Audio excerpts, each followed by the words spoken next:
Welcome to morning briefing, August 17th. Good. We'll turn off your phones, the stun, vibrate, whatever, and let's go through the objectives again.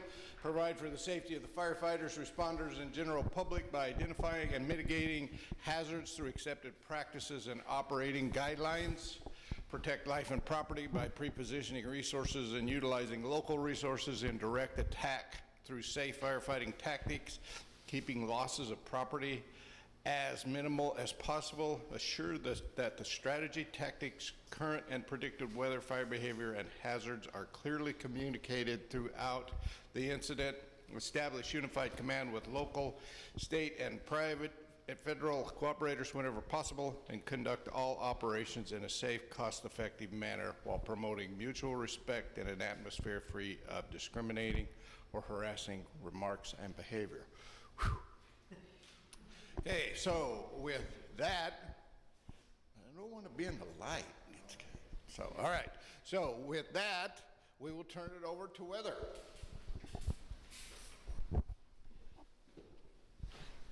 Good morning, incident meteorologist Steve Fano, and continued hot and dry again today. This is pretty much our weather pattern that we've got going on. We have a ridge of high pressure centered out just south of the Four Corners region, and that leaves North Texas underneath the influence of that ridge of high pressure. However, it allows some showers and storms to sneak around the edge of that ridge, and we'll see kind of what happened yesterday and probably what's going to happen today. So this is the radar from 6 a.m. this morning. We see showers and thunderstorms up along the Red River, and not producing much in the way of rainfall, but a little bit of lightning. And that's pretty much the only storms we have going on currently. The 24-hour precipitation ending at 6 a.m., you can see the primary concentration was out in the Trans-Pecos as well as up in the Panhandle and a little bit along the Red River, as we just saw on the current radar. Okay, that was weird. All right, so there's our lightning ending at 6 a.m. this morning, and you could see the biggest concentration of lightning was up in the Panhandle as well as the Trans-Pecos, and some of that lightning was responsible for some activity, fire activity yesterday. The precipitation associated with those storms and lightning yesterday was pretty minimal overall.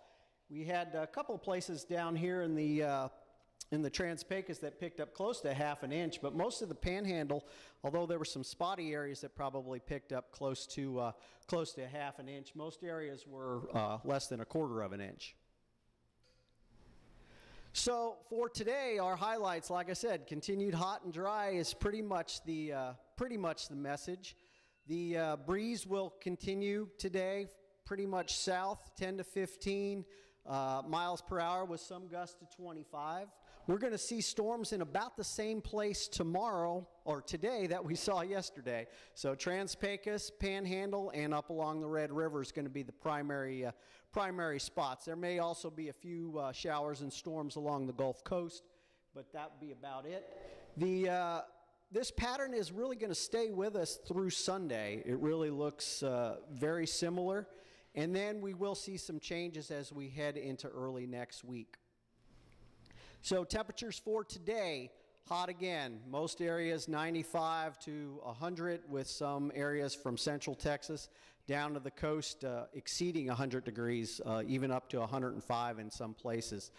And with the Gulf moisture coming up, what that's going to mean is heat indices are going to reach 105 in many areas. So going to be very, very hot out there.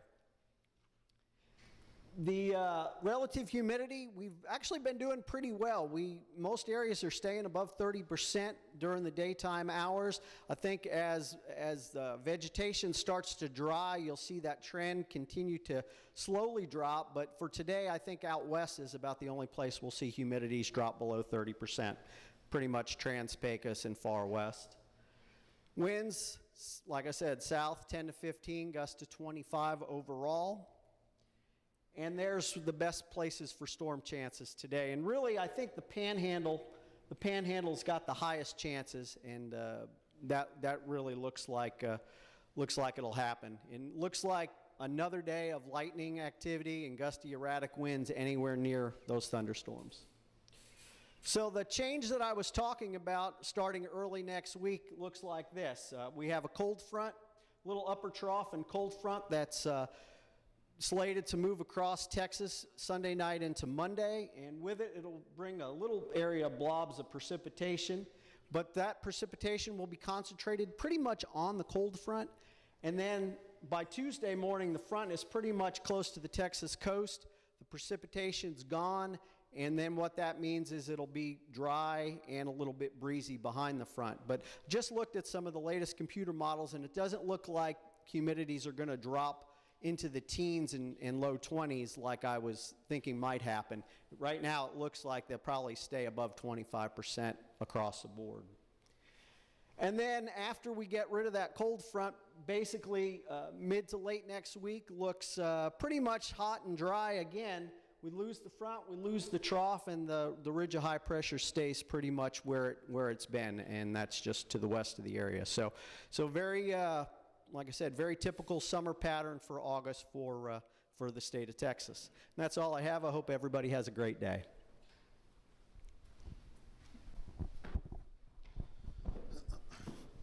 Good morning, Rich Gray in Operations. As Steve had mentioned, we did have some activity yesterday from those T-cells up in the Panhandle. Chicken Complex is 700 acres. That's comprised of 3 different fires, sitting at about 80% containment, and those local Panhandle crews will be restaffing that today. So some concern again today for dry lightning in that area, so that'll probably be our biggest area of concern. At the staging areas, like I said, you heard the weather forecast, hotter and drier, continued theme, so be prepared for initial attack. We are continuing to right size with some releases of those resources at timeout based on that footprint and the green up information that we're receiving in from our F-band staff. So with that, we have looked and talked with a few of our resources that have quite a bit of time, particularly engines. We're nationally PL5, and there's some shortages for resources out west. So we'll continue to look at that and get with each one of those staging areas directly on that. So again, theme for today, SA needs to stay up. Still have potential for IA. We're still seeing that dead to green ratio in the fine fuels favor dead over green as it's continuing to green up, and we'll maintain the appropriate resources for the weather this week and next week. Thanks, and turn it over to Air Ops.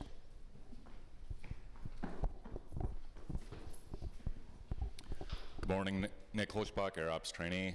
Same complement of aircraft that we've had the last several days. We did have our aircraft out of Abilene fly up on support the suppression efforts on the Chicken Complex.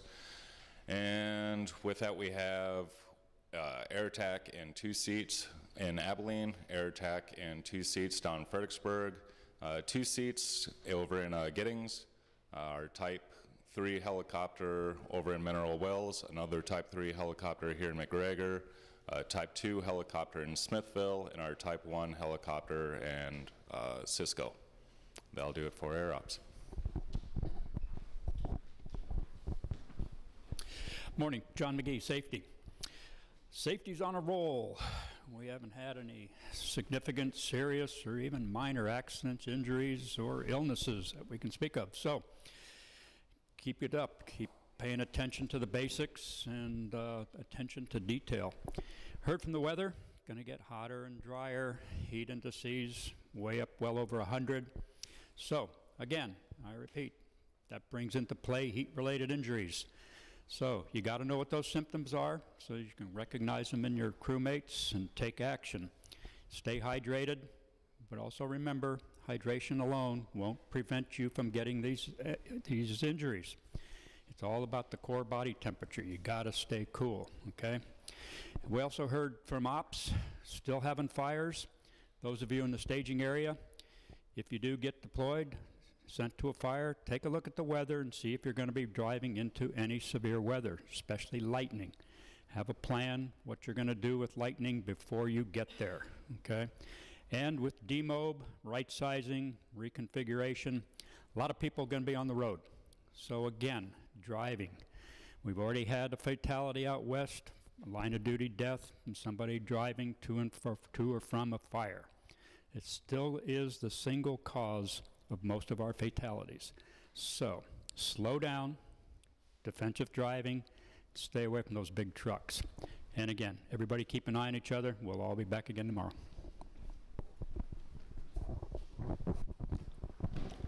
Good morning, Susan Cornett with Logistics.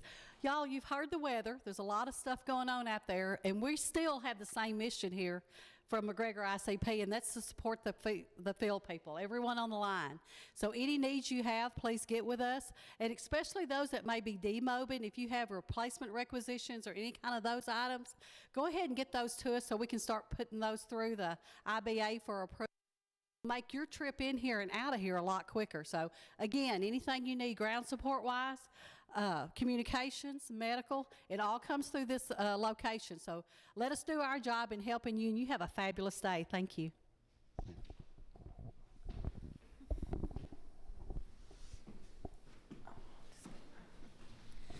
Good morning, everyone. For finance, this will be my last work shift. Mary Plummer is my replacement. She's been here before. Some of you guys probably already know her. Just a quick reminder, when you come through DMOB, we're going to be asking for your originals, so please bring them with you. If you have any questions about your demobbing, please give us a call. That way we can head off any issues before you get here. All right, thanks.